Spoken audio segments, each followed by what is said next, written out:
namin anong gagawin ng mga mamang and papaps kapag sinunto kayo, tapos natanggal ang ngipin nyo. Eh, yun ang natanggal, yun yung nagalaw. So, tumalse, kaya yung mamatay yun. Okay.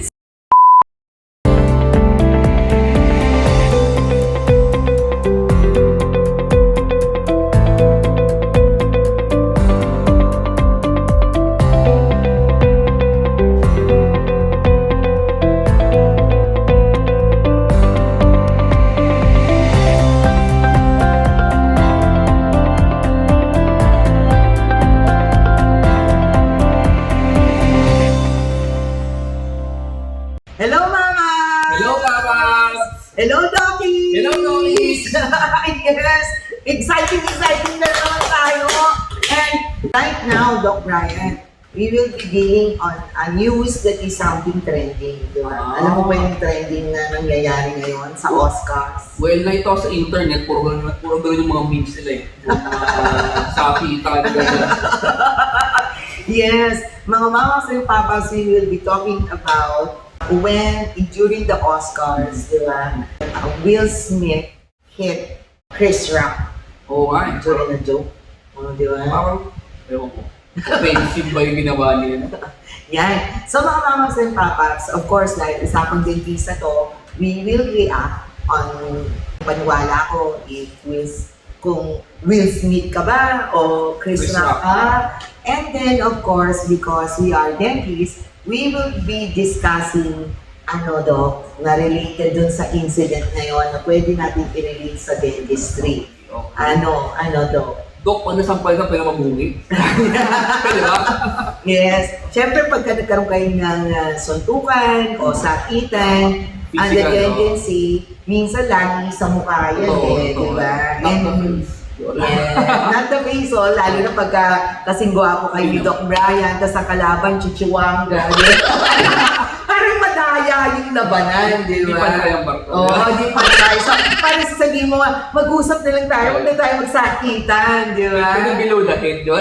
Oo, correct. Hindi, in between lang, wag dun sa isang Okay, anyway, i-relate namin yung incidents na yun na just in case mga mamaks and papaps as well as Dockies knows this, na when there is a fight and you got hit on the face, especially here in the lower one-third, yan. Generally, isa sa mga incidents na nangyayari sa mamaks and papaps is natatanggal o nadidislodge yung ngipin or yung tooth. And we call that avulsion. Yan, di ba?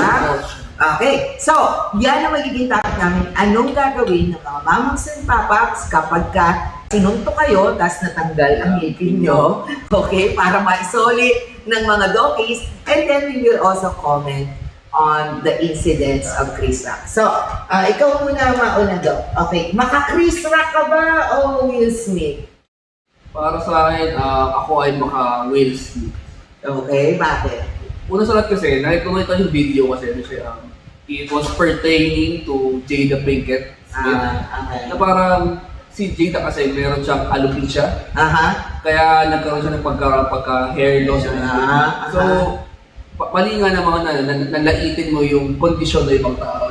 Okay. So para sa akin parang di naman tamang-tama. I hope parang just parang game of sport. Pero at the same time, sana pinag-uusapan during the commercial break. And sana si pero Will Smith ka pa rin. So, Chris ibig Rock sabihin, nag-agree ka na sinampal ni Will Smith si Chris Rock sa stage. Hindi sobre. I mean, para sa akin kasi parang lahat ng bagay may limitations. Okay.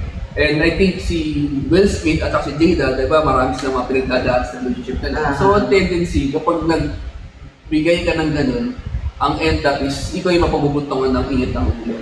Okay. Tingin ko naging outlet lang ng out of galit niya or ano na kayo. Or talagang mahal niya siya out of love, di ba? Dahil mahal niya talaga si Jada. Okay. So, he will defend her honor, si Will Smith.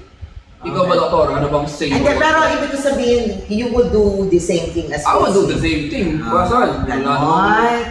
Oh, napakaswerte naman ng Hindi, yung tingin ko lang, yung tama. girlash ni Doc Brian. I mean, yung feel na parang yung, may pailang sa ano tao. He would not let me parang, ano ba, babuyin or parang in-disrespect na ibang tao. Okay. Ayun, doktor. Now, ang akin kasi, Doc, pareho silang may mali. But, at my conclusion, in totality, ang may mali doon, si Will Smith. O, magkaiba tayo, di ba?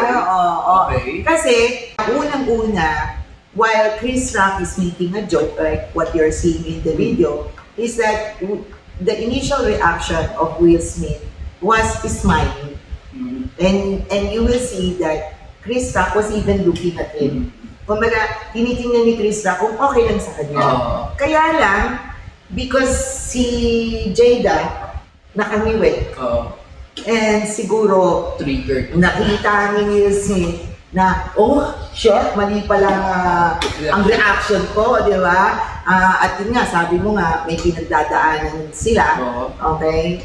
Na ang ending, to correct Will Smith's reaction to the joke of Chris Rock, ang tendency niya is, he wanted siguro talaga to prove na, okay, sorry, tumawa ako dun sa joke, pero na-offend ka pala, asawa kita, so kailangan ipagtanggol ko yung pagkaka-insult sa'yo, di ba? Whether it's a joke or not. Now, on that part, mali dun si Chris Rock. Kasi mga mamaps and papaps, ako ay handicap. And of course, kung halimbawa makikita ko si Dr. Brian, i-joke niya ako na iika-ika siya, hindi siya nakakatawa, di ba?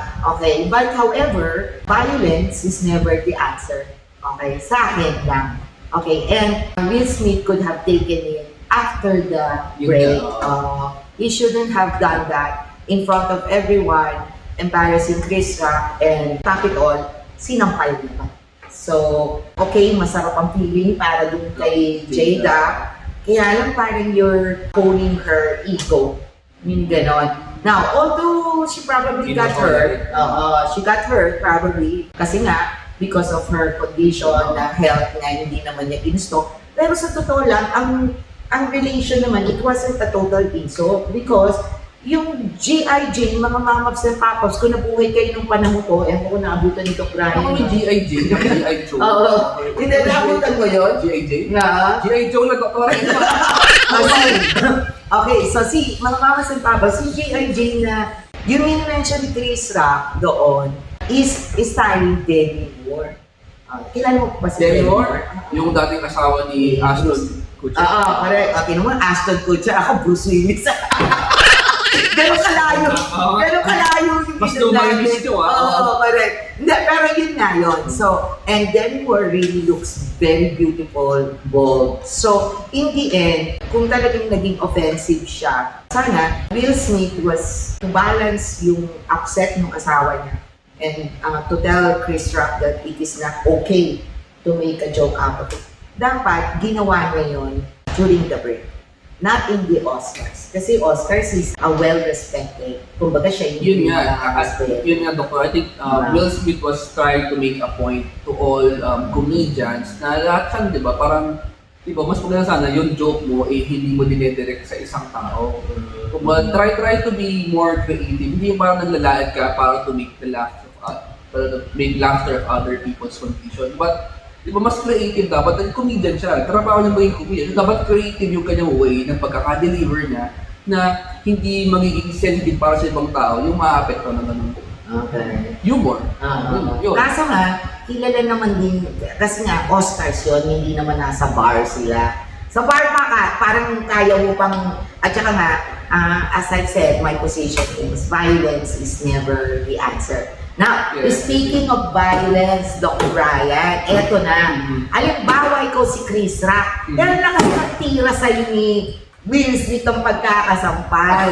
Tapos, tumapon ang ngipin mo. Kumbaga tumalsik.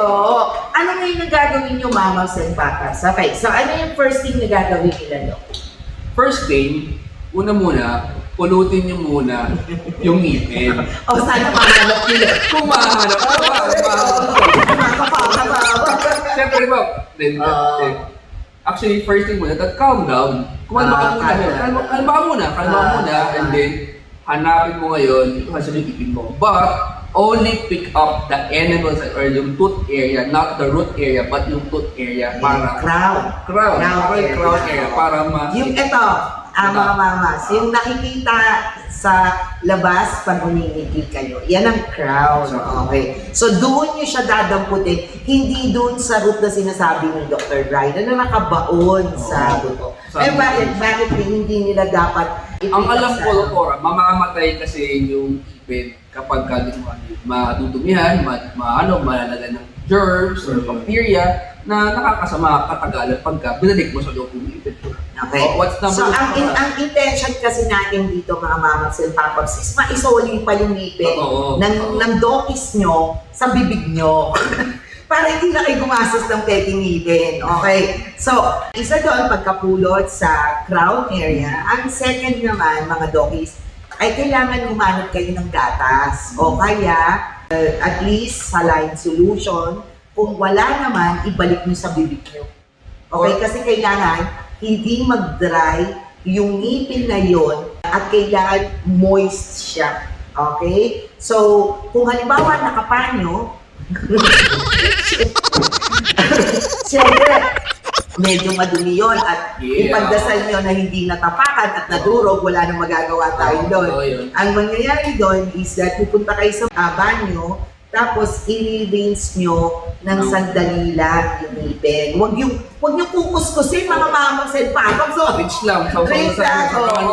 Para lang matanggal lang yung dirt. Kung ano mo yung dirt. Kasi tandaan nyo yung root na yun ang ibabaon. And then, kung wala yung gatas, kasi okay na kung nag-away kayo sa bar o sa restaurant, malamang may gatas yan sila. Okay? Now, ang saline solution naman, napakahirap din na natin. Pupunta pa kayo ng Mercury.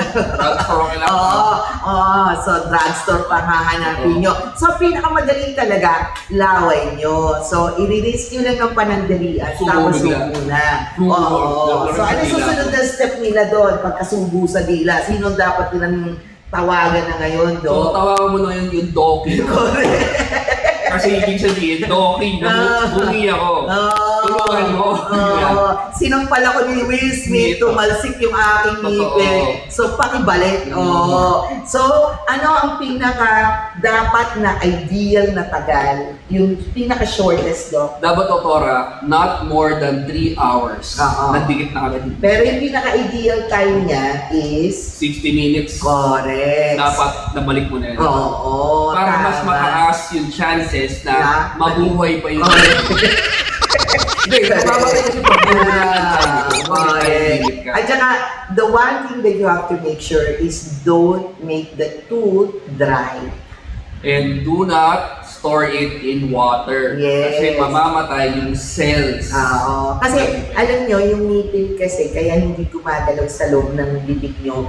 Kasi may mga ligaments siya na tinatawag. Periodontal ligaments. Yun yung nag-a-anchor sa ngipin para naka-stay po siya sa bibig ninyo. Yun ang natanggal. Yun yung nagalaw. So tumalse. Kaya yung mamatay yun. So, pagkapunta niyo sa dentista nyo, sana ideal nga is 60 minutes. So, pagdasal nyo, pagdasal nyo, walang traffic. Ayan. So, ano naman ang gagawin ng mga dokis ngayon sa avulsion? Ako, Doktora, after mong siyempre ibalik ito from the inside to i-splint natin. Yes. I-splint natin for at least siguro mga isang araw para i-observe muna natin kung kamusta ba yung healing o kaya bang mag-react ng body sa mismong event once inserted. Kaso nga ng Doktora, ang ginagawa ng iba, after na ma-split to for this 24 hours, they always proceed to root canal treatment, Doktora. Yes. Kasi technically, patay na rin yung ngipin. Wala na yung blood vessels, wala na yung nerve connecting the nerve to the blood. Wala na yung connection eh. So, patay na yung ngipin. So, might as well na para di na magkaroon ng necrosis or necrotic pulp in the future na pwede magkaroon ng cause ng bacteria or pain, I suggest na i-root canal. Linisin mo buti yung canal, i-root canal, and then Ayan. Tama yun, mga doggies. Now, ako, sa buong 30 years ko, hindi pa ako nakapag-treat ng avulsed tooth. So, siguro wala akong pasyente na may anger management katulad ni Will Smith. At saka sino nga yun ang bugbog din ng girlfriend niya dito sa Pilipinas, si Thomas? Binugbog yung... Sino yung Amerikano? Oo, yun. May mga anger management yun. Ano si Okay. Chris ba nga si Chris Ayan. So, well, fortunately or unfortunately, hindi ako Thompson. Correct. Correct. So, kung nagkasakasakali, tama si Dr. Brian, i-splint yan. Now, yung pag-splint yan, of course, the healing will take Take some time. 3 to 6 months kasi yun yung time na nag-deposit pa yung bone and hopefully it can successfully really reattach yung tooth dun sa bone area ng pasyente. And of course, ginagawa din nila yung sinasabi ni Dr. Brian. Now, may mga ibang dentista na ina-attach na tapos niroot ka ng agad or while detached, basta as long it's moist, siguro ina-access na nila bago nila ibalik. Ayan. Or, ano ba? o na lang ibalik. Oo, correct. I-implant na lang. Implant na lang. Correct. Yung chances kasi na talagang mag-reattach yung ngipin sa buto, especially depende yun sa pag-aalaga ng pasyente bago dumating sa doki, yung chances na mag-heal yun and especially also depende rin sa health ng pasyente yan eh. So let's just say, yung pasyente is smoker o kaya nanininom or may systemic diseases. Okay, so ang ending niya, yung healing process niya hindi na ganun kaganda. So the chances na yung magbabayad pa yung pasyente sa doki, sa mammoth and pop-up sa doki na ng splinting and root canal, tapos in the end, implant din ang ending, na-doble pa yung, na-doble pa yung gastos nila. But then again, of course, sa evaluation ng doki nyo yan. And of course, your also decision na pag tinanong sa inyo ng, kasi minsan, di ba, pag sinabi ka, nangangapa ka. Kaya calm down. Calm down, correct. Nangangapa ka pa. Yan. So, ayun na mga dokis, yan ang aming tip sa avulsed tooth. And of course, our own opinion sa mga may anger management na actually, anger situation. Ano mo yun? The attitude ng mga kilala na artista Sa Hollywood. correct. Eh, kahit nga dito sa Pilipinas, and also, kahit kayong mga mamangs and papas, huwag daanin sa init ng ulo, di ba? So, before we say bye-bye, please don't forget to give us a thumbs up, like our video, libre po ang pagbibigay niyan. Wala pa pong ilang segundo para naman kami ni Doc Brian ay tuloy-tuloy na makagawa ng mga video. And then, of course, please hit the subscribe button. Tapos, Doc Brian, ano pa gagawin nila? Hit the notification button and hit the like and share button. Para naman maraming maka-upload sa ating usapan, di ba, Dr. Correct. So, ayan, mga mamas and papas, we hope that we are able to help you kapag kayo ay nasuntok at natanggal ang ngipin nyo. Okay? Para ma-save pa. Kung hindi naman, magpa-implant na lang kayo. Okay? Sige, yan na nga mga mamas and papas. Bye-bye!